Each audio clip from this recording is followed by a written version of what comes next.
Hey guys, okay, so we are in LTW in this video. Okay, so we're going to review the 5 canons of rhetoric that we do each week. So we have 5 canons. We have the first canon, which invention, arrangement, elocution, which is our style, memory, and delivery. Okay, now under invention, we have the 5 common topics of invention. And that is when we're just kind of brainstorming and getting our stuff together. We go through definition, comparison, relationship, circumstance, and authority or testimony. So those all fall under invention, under the 5 canon rhetorics of that canon invention. All right, now this week, and last week, we've been in the canon of elocution, of style. So we're trying to style up our paper. Different than IEW that we used in foundations, or essentials, I guess I should say, because that essentials was preparing us as a young writer of, how to write, how to put together paragraphs and essays, the steps of that.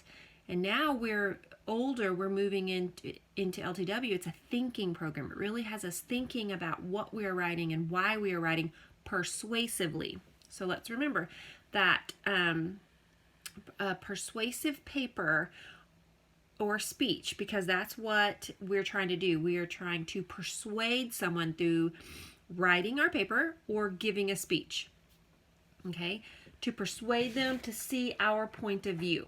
So if we keep that in mind, that kind of helps us. And as we are going through these canons of rhetoric, we are just getting deeper and deeper in the process of wisdom. Okay, we're getting further along in our decision making and how to make wise decisions, and then just getting further in that process of debate, of seeing my side, but not only that, seeing another person's side, and trying to come from that. So this is just a step in what we'll be building over the next 6 years.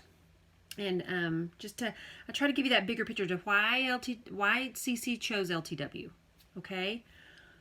Okay, so mamas and students, I need you to check their outlines. This outline is different. It should include refutation, and we talked about refutation last week.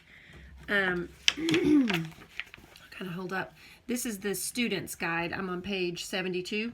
This is our new outline, and essay 6 is where we're at. So we have 4 Roman numerals. We have Roman number 1 that includes our introduction, 2, which is our proofs, 3, which is our new section, refutation, and then 4 is our conclusion. Okay, so that is our new outline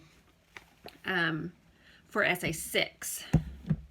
So, okay, so the refutation, no, let me go back. Let's review our elements that our papers have. So it includes, first of all, our thesis. And this is the statement that is defended by this essay or this speech that I'm going to give. Now, in particular, this is our essay. So that is the statement that is defended in this paper. All right. And then our exordium, it should include that exordium, which is our attention getter. It could be a fact, it could be a question, it could be a challenge, it could be a quote. But we give that at the beginning of a persuasive paper. We get that at the beginning of a persuasive speech. We want our audience's attention.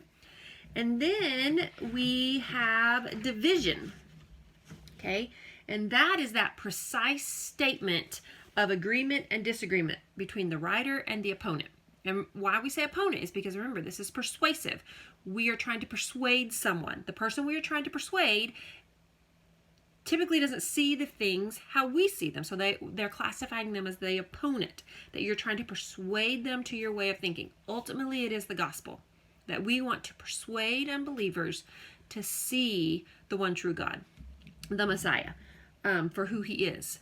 So we are just constantly working on persuading and being able to do that eloquently, being able to do that gently, boldly at times also, but still without emotion. And that's hard, but that's why in these next 6 years, we just work on this and we work on this and we work on this. And I just, see that bigger picture. Always see the bigger picture of why.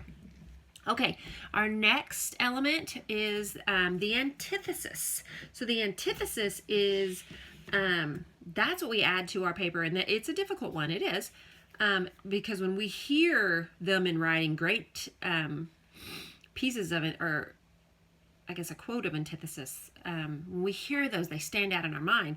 To err is human, but to forgive is divine. It is that mirror and that contrast. There's parallelism in there, but there's also a contrast in there. Okay, so that gives our paper interest. And then the amplification. This is at the end. This is to who this matters to and why. And then our new element that we're adding is our refutation. And the refutation, what we worked on last week, we are anticipating 2 arguments that an opponent could have. And we are preparing for those arguments. So this is the response to an opposing argument. Okay, so I'm going to give you an example of how that could look like in our writing.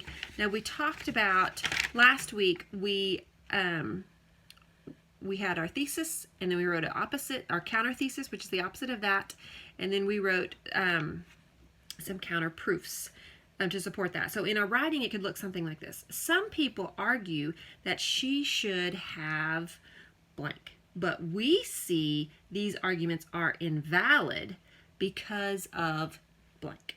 Okay, so that's just how to summarize that in our writing, and how that can show that this is how I think my opponent's going to come back. I'm going to show why that's invalid, proving that. Okay. And then today we are introducing simile for episode 6. You have a video for this. Andrew Kern is leading that on our set of videos that LTW provides for us. And I have that website. In the email that I send out, you'll be able to go to that. Okay, so let's go to talk about, this still falling under elocution on that canon in the 5 canons of rhetoric. So, a simile is a comparison of 2 things. They differ in kind, but they share a quality. Okay, they differ in kind, but they share a quality. So, they are different, but they are alike. Okay, and we typically use the 2 words like or as when we write a simile. Now, in the videos you've seen, they've talked about schemes and tropes. Well, schemes so far. And this is a trope. A simile is a trope. So these parts of writing. A trope is a transformation that appeals to the imagination. And a scheme is appealing to the senses. So, just to kind of have that, when you hear those words, that's kind of what they're saying. Scheme and trope. So we're going to learn how to do the steps to ultimately get to where we're adding similes in our writing. Now, the first step is to be able to identify similes when we read them. Oh, that's a simile. So the brain can actually identify. And then we wanted to define what a simile is. And that's what I just said. The definition is comparing 2 things that are different in kind and they share a quality, using the word like or as. And then we want to generate our own similes. Ultimately, we can add similes in our own writing. So we want to identify similes, define what a simile is, generate our own similes, and add them to our writing. So, when you watch the video, you'll see Andrew Kern put this in thing, and then characteristic and term. So he does a simile for a thing, he does a simile for a characteristic, and he does a simile for a term. So at the top he'll have a term, a quality of that term, and then something different that shares that quality. So he did a bird for the term, the quality was loud, and then something that is different than a bird that is also loud as a train. A bird is as loud as a train, or a bird is like a train. And then he did, another one was Edmund. Something about Edmund, a quality about Edmund was unstable. What else is unstable? Melting ice. So you have Edmund and melting ice. That's two different things, but how they're alike, what the quality they share is unstable. Edmund is as unstable as melting ice. Edmund is like melting ice because he is so unstable. And you don't have to have unstable in there. You could just say Edmund is like melting ice. And in our book, they have some examples. And these examples that they give are pretty hefty examples because they're bringing them out in from Homer. And we are not asking them to write like Homer, for sure. Ours will be pretty simple. And then they have a beautiful one from Psalms as well. But ours will be pretty simple. Like the bird is loud as a train. My cat is like a pillow. Those are a couple examples that they have. On one, I think it starts, let's see, you in the in your guide, you'll be on page 187. No, I'm sorry, not in your guide. In your teacher's edition of Lost Tools of Writing, it starts on 187. But I also recommend that you use the student workbook, workbook of Lost Tools of Writing, because it has them going through similes on page 73, giving examples, but it has this, and this is what I'll put in our email, 75 through and 76. It has you choosing a term, a quality, and then something different that shares that same term. It actually helps them step by step generate a simile so they can just kind of get practice in that. So I have Jackson do those worksheets in order to help that. So let me double check, make sure we have that. So just some common forms using he uses X and Y of a simile is X is like Y. X is as, and then an adjective. Like we used loud a while ago for the bird and the train, as Y. X is as loud as Y. A bird is as loud as a train. So, or that bird in particular that he was talking about in his example. Okay, so there's that. So they are going to write their essay using their outline for the Gathering of Days for essay 6. I suggest highly using the student work sheets. 73 through 76 is kind of where they're at in the student workbook. Watch the LTW video on simile. Andrew Kern does a great job introducing that and talking about that and just seeing the beautiful wisdom of it. And then they're going to continue reading Crispin, The Cross of Lead for their book.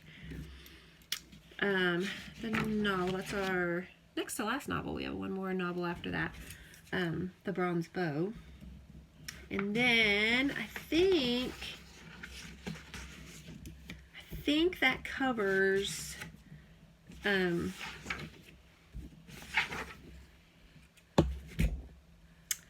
LTW. Let me double check that we have all of that. Yep.